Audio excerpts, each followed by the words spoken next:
बिस्मिल्लाहिर्रहमानिर्रहीम अस्सलाम वालेकुम नाज़रीन। मैं हूं आपका मेज़बान दानिश अंसारी और आप देख रहे हैं मेरा YouTube channel Danish Ansari official. नाज़रीन आज हम बात करेंगे मलिक महबूब साहब से। आप सबके फेवरेट हैं, मशहूर एस्ट्रोलॉजर हैं। अस्सलाम वालेकुम मलिक साहब, कैसे हैं?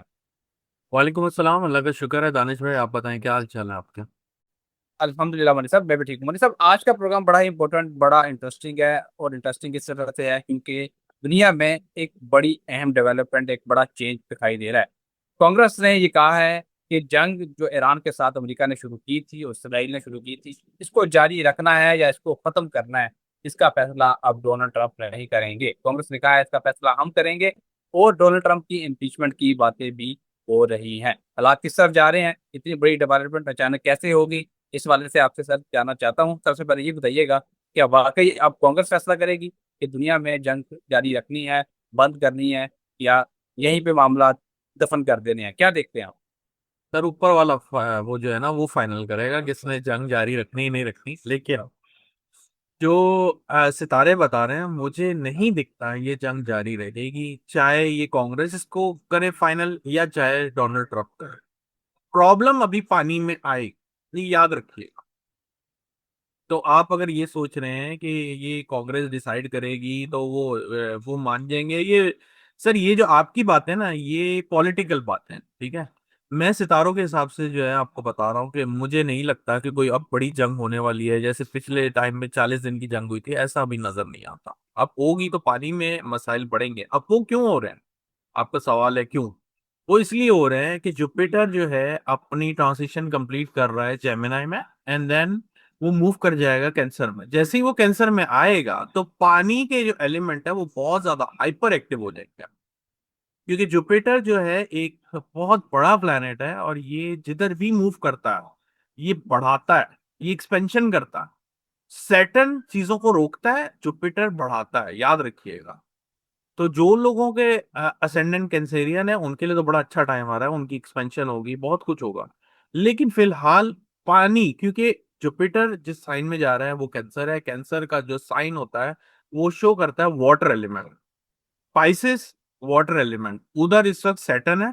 तो सैटर्न और जुपिटर का एक तरह से जो ट्राइन है, एक वो ट्राइन बन रहा है जिसमें पानी जो है सुपर हाइपर एक्टिव होता हुआ दिख रहा है।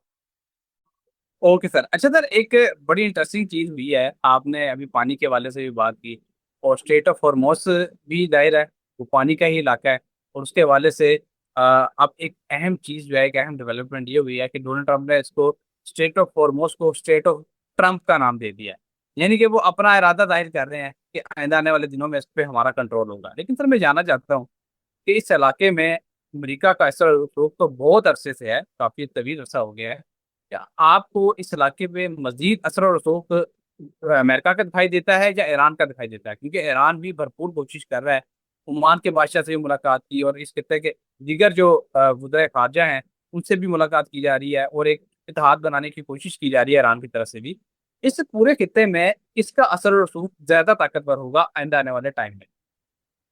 इसमें जो बेहतरीन जवाब है ना वो जुपिटर दे रहा है कि कैंसर असेंडेंट में जाके एक्सॉल्टेड जब होगा तो ईरान के जायचे में ये पहले हाउस में आ जाएगा।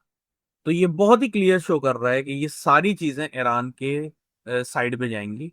और ये बात मैं अभी नहीं, इसलिए नहीं बोल रहा हूँ कि हालात ऐसे बने हुए हैं। ये बात मैंने तब की थी जब जंग शुरू हुई थी कि ये जंग तो आप भूल जाएं कि अमेरिका जीतेगा, बल्कि ये निकलने की करेगा। और देख लें, एक तरह से निकले में वो भी गायब है, वो सिर्फ धमकियां दे रहे हैं। धमकियों की हद तक तो चल ही रहा है, लेकिन एक्शन नहीं कर रहा है। क्योंकि अब जो है मामला बिगड़ते हुए उनको दिख रहे हैं, और आने वाले दिनों में भी वो ऐसे एक्शन नहीं लेंगे जमीनी तौर पे। वो अगर लेंगे भी तो पानी में लेंगे, अगर लिया तो।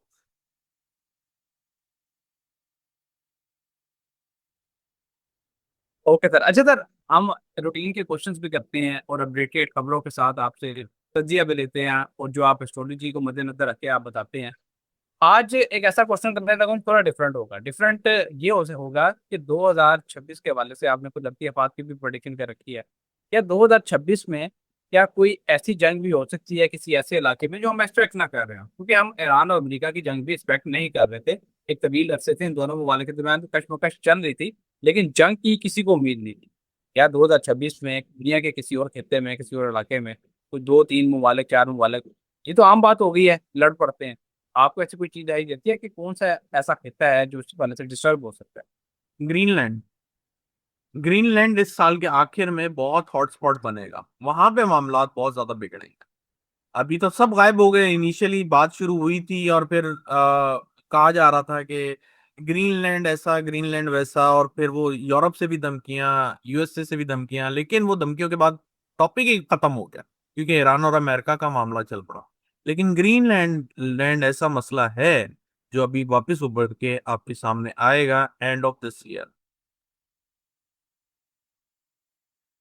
सर अच्छा सर, डोनाल्ड ट्रंप ने एक नई चीज, एक नई जंग जो है दुनिया में वो तारीफ कराई है, जिसको हम टैरिफ वार कहते हैं। अभी इंग्लैंड पे और बाकी यूरोपीय मुमालिक पे 25% टैरिफ आयद किया गया है, जो गाड़ियां यूरोप से एक्सपोर्ट की जाती हैं अमेरिका में, उन पर। आप क्या देख रहे हैं? क्या यूरोप की तरफ से भी ऐसा कोई फैसला किया जाएगा, और क्या ये टैरिफ वार जो है आइंदा आने वाले दिनों में कोई ऐसी शक्ल अख्तियार कर सकती है कि दुनिया जो है वो मुईशत जो है दुनिया की, उसको कोई डेंट पहुंच जाए, खुदा ना खास्ता? क्योंकि हमने देखा है चीन और अमेरिका के दरमियान भी 2017-18 में हमने देखा टैरिफ वार हुई, और उससे दुनिया की मीशत को बड़ा नुकसान हुआ। क्या टैरिफ वार ऐसे ही चलती रहेगी, या इसका कोई इख्तिताम डोनाल्ड ट्रंप की हुकूमत के साथ ही हो जाएगा?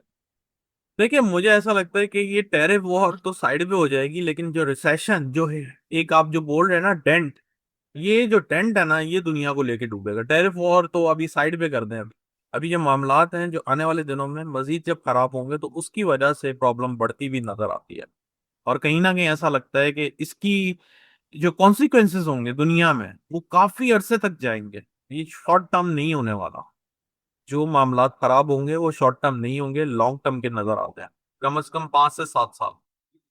आज की एक बड़ी अपडेट है, अहम खबर है, और खबर ये है कि इमरान खान साहब को 1000 दिन मुकम्मल हो चुके हैं जेल में। आप क्या देख रहे हैं खान साहब की तकलीफ परेशानियां किस वजह से बढ़ी? उनकी पार्टी की वजह से बढ़ी, उनकी क्यादत की वजह से बढ़ी। जो मेन क्यादत थी वो सेटिसाइड होगी, उनको जेलों में बंद कर दिया गया। जो नई क्यादत आई वो ना कोई स्ट्रैटेजी दे सकी, ना कोई एक असेंबली बना सकी ऐसी कि खान साहब को रिलीज करवाया जा सके। अब आप मई के महीने से बता चुके हैं कि मई के महीने से नई तरीके एहतजाज, डेमोन्स्ट्रेशन जो है शुरू हो सकते हैं। खान साहब क्या खुदा ना खास्ता अगले 1000 दिन भी जेल में रहेंगे, या इससे कम अरसे में वो बाहर आ सकते हैं? वक्ती दायचा क्या बताता वक्ती जायचा तो बता रहे हैं कि टिल नवंबर खान साहब के लिए सेहत के मामलात बहुत ज्यादा खराब, बहुत ज्यादा खराब होंगे, और ये जो तरीके वगैरह हैं इससे खान साहब बाहर नहीं आते पड़े। और आप जहां तक बोल रहे हैं कि खान साहब कितना अरसा और रहेंगे, वो मसला यही है कि ये वक्ती जायचा भी मैं तब उस पे काम करूं जब खान साहब से नंबर लो। लेकिन हालात ऐसे बताते हैं कि अगस्त के बाद जब ये हुकूमत बिल्कुल गायब होने वाली है, जो हालात दिखा रहे हैं, उसके बाद बहुत अच्छे चांसेस बनेंगे अभी खान साहब के लिए। ओके सर, सोहेल अफरीदी साहब के हवाले से आपने काफ़ी पूरी उम्मीद से आपके अच्छा काम करेंगे, और उन्होंने किया भी, कोशिश भी करते हैं। लेकिन अब उनके खिलाफ ही एक कंपेन चल पड़ी है, पार्टी के अंदर भी कशमकश चल रही है पीटीआई में। और इसी को टैकल करने के लिए बैरिस्टर गौहर ने एक अच्छा बयान दिया। उन्होंने कहा है कि सोहेल अफरीदी वज़ीर आला बरकरार रहेंगे, उनके खिलाफ मुहिम चलाने वाले नाकाम होंगे। आप क्या देख रहे हैं, क्या वाकई नाकाम हो जाएंगे जो उनके खिलाफ मुहिम चला रहे हैं, या सोहेल अफरीदी का मुस्तकबिल मुश्किल आपको दिखाई देता है एज अ वज़ीर आला? क्या देखते हैं? वजीर आला के तौर पे तो वो मुश्किलात में घिरे रहेंगे, अभी इतनी जल्दी सॉल्व नहीं होने वाला। लेकिन अलबत्ता ऐसा लगता है कि उनके कोई स्टेप या एक्शन इस महीने में बहुत मेजर तौर पे आपको नजर आएंगे। हमने देखा कि पाकिस्तानियों के लिए नए नए से नए सरप्राइज आए। पेट्रोल पंप भी कराया गया, बिजली का क्राइसिस आया, बिजली की कीमतें भी बढ़ा दी गई, सोलर पे टैरिफ आयद कर दिया गया, और ऐसे ऐसे क्राइसिस आए। वो तमाम क्राइसिस पाकिस्तानियों ने बर्दाश्त कर लिए। आप क्या देखते हैं खुदा ना खास्ता कोई ऐसी चीज आप देखते हैं कि पाकिस्तानियों को ऐसा कोई सरप्राइज मिल ले, जो जैसे पेट्रोल का एक्सपेक्ट कोई भी नहीं कर रहा था कि 400 तक पेट्रोल चला जाएगा? मजीद हमें क्या सरप्राइज मिल सकता है खुदा ना खास्ता? बुरा सरप्राइज, अच्छे सरप्राइज भी बता दें अगर कोई है। अच्छा सरप्राइज यही है कि हुकूमत के दिन जो है गिने जा चुके हैं हमें, और बुरा सरप्राइज ये है महंगाई अभी बढ़ेगी, क्योंकि पेट्रोल अभी यहाँ रुकेगा नहीं, पेट्रोल और बढ़ेगा। जब पेट्रोल बढ़ेगा तो हर चीज बढ़ेगी, हर चीज बढ़ेगी। तो सर आप लोगों को क्या मशवरा देंगे जो इस वक्त जरा परेशान है एस्ट्रोलॉजिकली? उन्हें क्या करना चाहिए? एस्ट्रोलॉजिकल, उन्हें अपने पैसे तैयार मेरे ख्याल से अभी किफायतशारी से गुजारा करें, 2027 तक तो मैं यही कहूंगा। उसके आखिर में जाके हालात में कुछ इम्प्रूवमेंट आएगी, या फिर यूं समझें कि फाइनेंशियल स्टेबिलिटी पाकिस्तान में आएगी, जिसकी वजह से लोग, अगर महंगाई मजीद बढ़ गई तो उसको भी कंट्रोल में ले आएंगे वो।